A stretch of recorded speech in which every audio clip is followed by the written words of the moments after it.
درود پاک کی فضیلتوں پر غور کریں نا تو کون سا پرابلم ہے جس کا سولوشن درود پاک؟ سبحان اللہ۔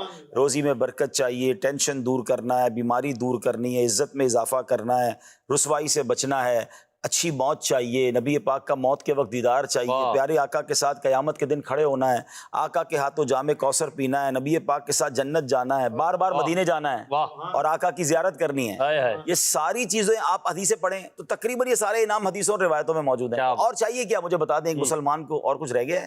اگر آپ کو یہ سب مل جائے زندگی میں، سبحان اللہ۔ موت کے وقت مل جائے، حشر میں مل جائے، تو whatever else we need, سب تو مل گیا۔ کیا بات۔ لیکن مسئلہ یہ ہے کہ درود پاک کی طرف وہ رغبت ہم شاید نہیں کر پاتے، ہم اس کو پنکچویلٹی سے نہیں پڑھ پاتے۔ اب آج کل بہت بڑا پرابلم مہنگائی کا ہے، لوگ قرضے میں ہیں۔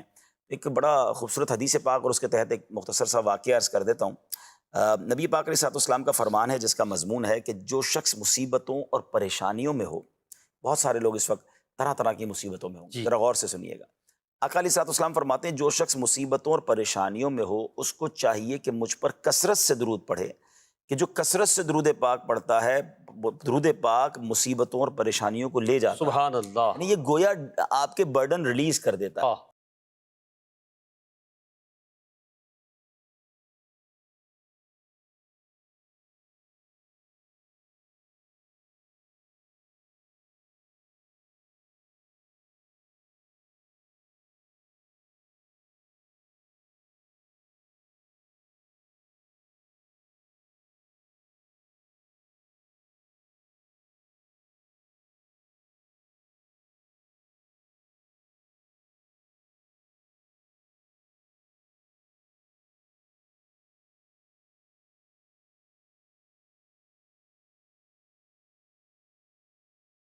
یہ جو درود و سلام ہے نا، دیکھیں نا انداز کیا ہے۔ ان اللہ و ملائکتہ یصلون علی النبی، اللہ بھی، اللہ کے فرشتے بھی نبی کریم پر درود بھیجتے ہیں۔ یا ایھا الذین آمنوا، اے ایمان والو، یعنی اپنے لفظوں میں ترجمہ کر لیں، اے میرے نبی کے ماننے والو، صلو علیہ وسلموا تسلیما، تم بھی محبوب پر درود بھیجو اور خوب سلام پڑھو، تم بھی درود بھیجو اور خوب سلام پڑھو تم بھی۔